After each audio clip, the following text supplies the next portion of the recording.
Dans cette salle d'assises, Pamela, 29 ans, comparée libre. Prostrée, la tête baissée, elle se livre peu, éclate en sanglots à l'évocation des faits qui lui sont reprochés.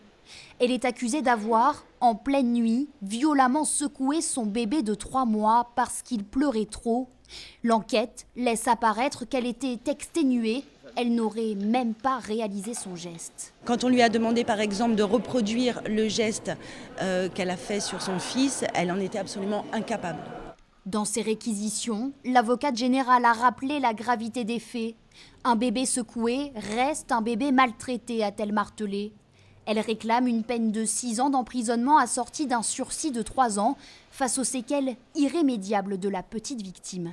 C'est un tout petit garçon de 6 ans en fauteuil qui bat des mains, qui fait des bruits de bouche, qui a des gestes désordonnés, qui ne parle pas, dont on ne sait pas s'il comprend ce qu'on lui dit.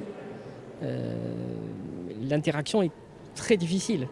En condamnant l'accusé à 5 ans de prison, dont 4 avec sursis, les jurés se sont montrés plus cléments, laissant à la jeune mère, selon son avocate, la possibilité de reprendre rapidement sa vie en main. Elle attend surtout à pouvoir renouer les liens avec son fils qui n'ont jamais été totalement coupés, mais de pouvoir retrouver une vie normale entre guillemets en sachant que tout de même elle vit avec cette culpabilité, cette honte et ces regrets depuis 6 ans.